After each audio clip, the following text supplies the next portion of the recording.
What's up? So I just talked to a client that told me that she was feeling shameful because she just had a few days where she was basically completely off the path.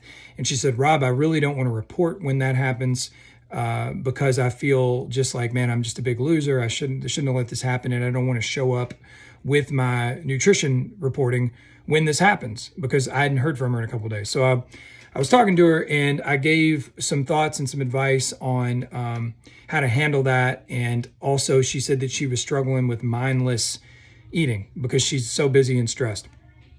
So a couple things, if you're having this problem, if you're watching this video, you probably are because I've probably sent this video to you to help you out a little bit. But otherwise, this is good general advice too. Okay, so a couple of things to consider. Number one, hopefully this doesn't need to be said, but there should be no shame attached to this because you are not defined by what you just ate yesterday or what your scale weight was this morning. Okay, obviously, I believe we are souls that have bodies.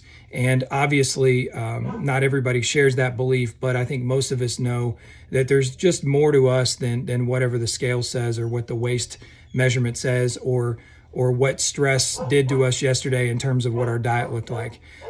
Again, I don't feel like I need to say much about that because there's a whole industry out there right now behind basically, letting people know, look, you shouldn't feel ashamed about these sorts of things. So I'll leave that there, but that's the starting point is like, it is totally wrong from every ethical perspective to just beat yourself up because we're humans.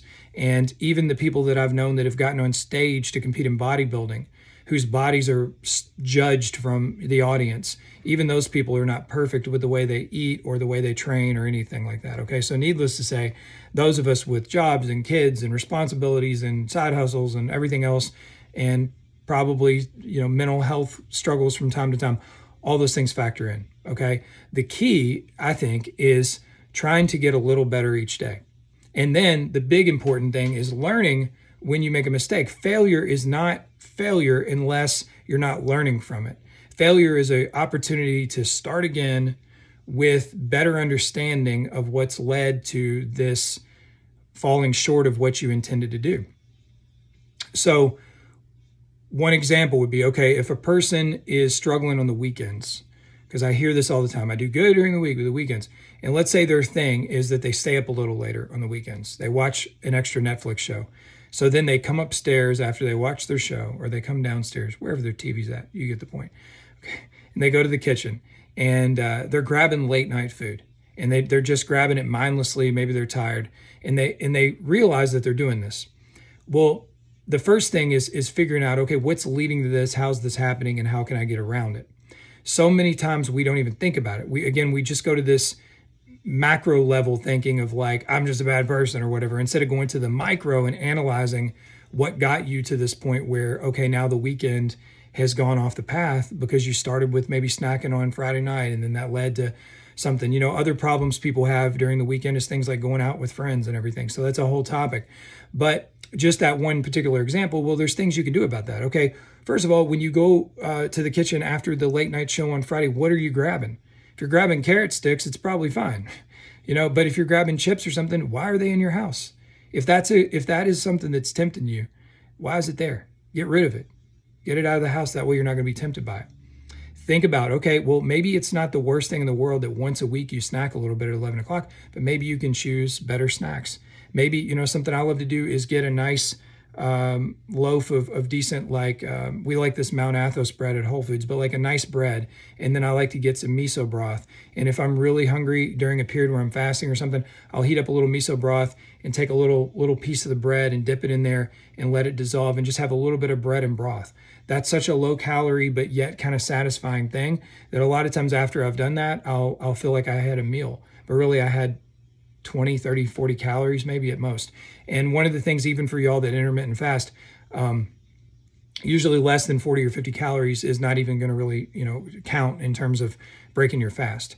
Now, if you're going to do blood work, it does, but that's a whole different thing. But if you're just intermittent fasting for your health or for your weight loss, then something like that doesn't even matter, but it's enough to give you a little bit of a boost and feel like you've had something. So maybe that would be the snack that person would have upstairs or something along those lines. So just thinking about it, planning it, and I can't give you all the answers, but you know the answers. What is the way to avoid this stumbling block that's in the way?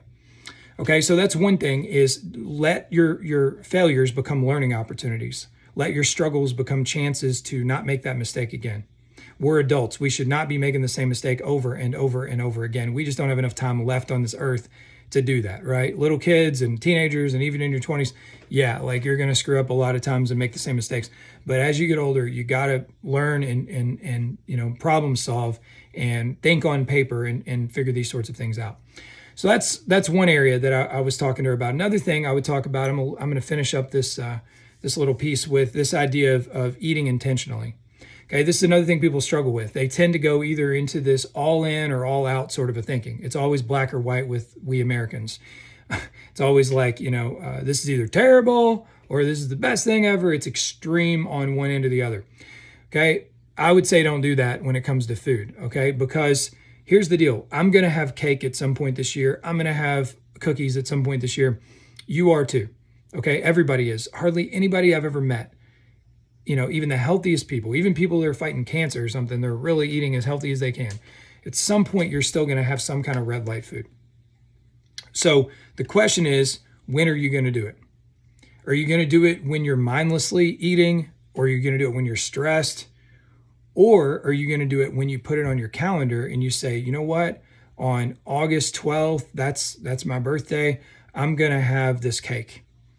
And it's going to have some sugar in it, and it's not going to be all that healthy, right? So if I put that on the calendar and I say, that's what I'm going to do on August 12th at 7 o'clock, whenever I get together with family or whatever the case may be, that's me taking control and saying, I've got the power to do that. I'm not going to come home because I'm stressed out and have a piece of cake. I'm not going to be stressed about something and just got off a phone call or something and walk into the kitchen and grab some cookie. Okay, I'm not going to do it because I'm mindlessly doing it or because I'm doing it out of bad habit or stress eating or coping eating or because I'm bored. I'm not going to do that, because that is doing something reactionary that you're not fully in control of. You're not making a decision.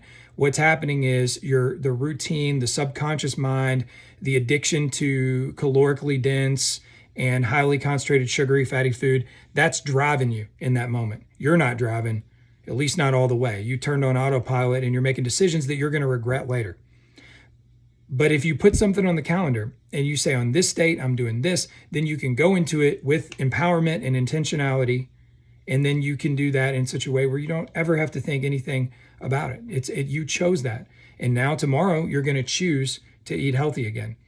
Right? So the way to do this is to always be in control, have control over yourself. That's called discipline. Have control over your body, control over yourself. If your view is that food is for fuel, but sometimes we feast with family and friends because food can also be part of our community life, then the way to take control of that is to discipline yourself when it's time for food to be fuel, and to discipline yourself when it's time for feasting.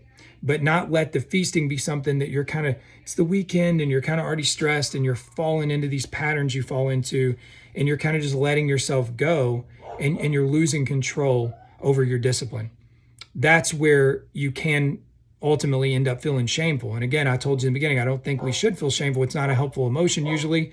Sometimes it might lead to a little bit of change, but more often than not, it leads to just kind of feeling sorry for yourself. And that's never going to move you in the right direction. Sometimes anger is a beneficial thing because you can get angry and get fired up and make a change. But usually the whole shame thing, it leads to just more of a woe is me sort of a thing that doesn't get you anywhere.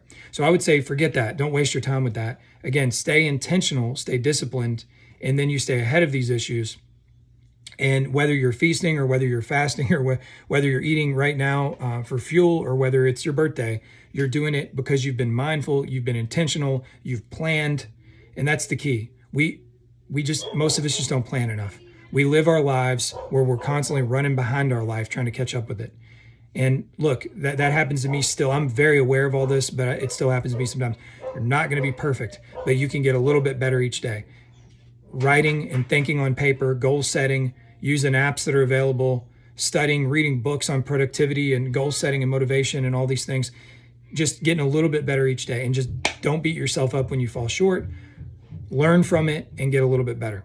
And that's the key. And this process until eternity is how we get better and grow and don't dwell in problems and don't waste so much time.